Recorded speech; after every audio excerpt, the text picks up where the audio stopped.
Fala pessoal!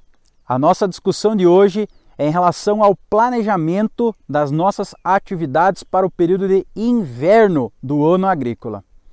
Você deve estar se perguntando, ainda não é cedo para falarmos sobre as atividades do período de inverno? O ano de 2021 mal começou, mas eu acredito que esse planejamento ele já deveria estar pronto.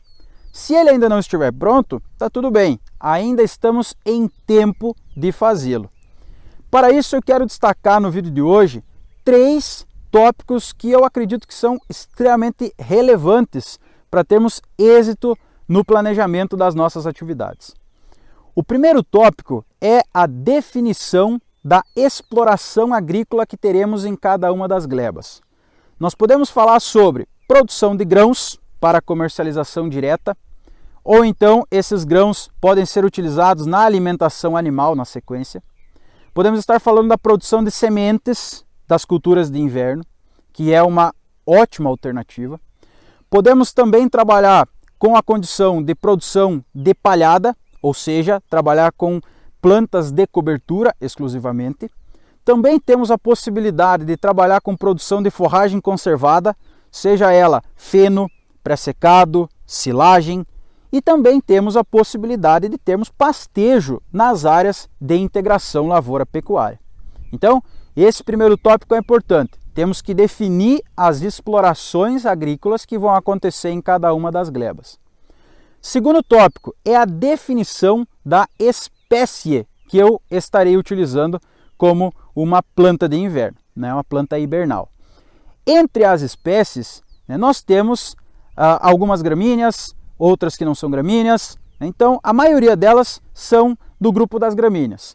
Aveia, que nós podemos ter aveia preta, aveia branca, nós temos a condição de trabalhar com azevém diploide, azevém tetraploide, temos centeio, cevada, trigo, triticale, e temos outras espécies também, a exemplo de nabo forrageiro, ervilhaca, e também dentro da condição de plantas de cobertura principalmente, nós temos a utilização de mix, o mix que é a mistura de diferentes espécies dentro de uma mesma gleba. A partir do momento que nós definimos a exploração e definimos a espécie, é extremamente importante definirmos a cultivar dessa espécie que nós vamos estar trabalhando. Vou dar um exemplo rápido. Se estivermos trabalhando com aveia preta, significa que todas as cultivares de aveia preta vão ter o mesmo potencial de produção? A resposta é não. Nós temos cultivares que são excelentes para a produção de cobertura, temos cultivares que são excelentes para a produção de pasto para a alimentação dos animais. Então é importante eu ter essa diferenciação, eu ter esse conhecimento das diferentes cultivares dentro de cada uma das espécies. E por que eu destaco isso? Nos últimos anos, a produção de sementes das plantas de inverno, essa produção tem diminuído. Isso faz com que algumas cultivares tenham um estoque limitado. Ou seja, nós corremos o risco de deixar esse planejamento do inverno para o inverno. E quando nós chegarmos nesse momento, nós não temos mais semente disponível da cultivar que eu desejava estar utilizando. Então, é importante definir isso logo, é importante buscar a revenda, buscar a cooperativa, independente da situação com quem vocês trabalham, para nós garantirmos a cultivar desejada para estarmos utilizando no nosso sistema de produção. Tá? E um terceiro tópico é relativo à adubação dessas áreas. Quero começar esse tópico dizendo o seguinte: não deveria ter cultivo de inverno sem a utilização de fertilizantes. Para isso, evidentemente, nós precisamos ter uma análise de solo prévia e, em cima disso, traçar uma estratégia de adubação ao longo do nosso ano agrícola, principalmente nas áreas que já estão habituadas a trabalhar com a adubação de sistemas.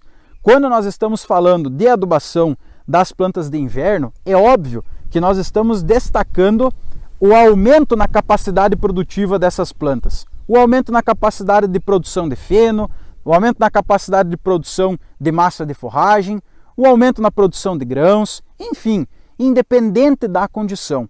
Inclusive, se nós estivermos falando de plantas de cobertura, as plantas de cobertura também vão produzir uma maior quantidade de massa, vão cobrir o solo com uma velocidade maior e, consequentemente, nós teremos vários benefícios em cima disso.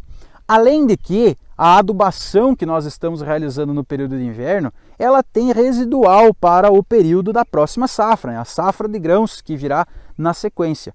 Então, não tem o porquê de não estarmos utilizando essa adubação no período de inverno. Mas destaco, é importante que seja uma adubação estratégica. Precisamos ter uma análise de solo prévia para aí sim traçarmos uma estratégia adequada. Tá? Então, isso é importante de ser destacado. Tá? Rapidinho, um resuminho. Definir a exploração agrícola de cada uma das glebas, definir espécie e cultivar que será utilizada nessa exploração e também a adubação estratégica dessas áreas de inverno. Beleza? Muito obrigado por terem assistido o vídeo, se inscrevam aí no canal e comentem. Vamos discutir juntos essas questões relativas ao período de inverno. Um abraço e bom trabalho a todos!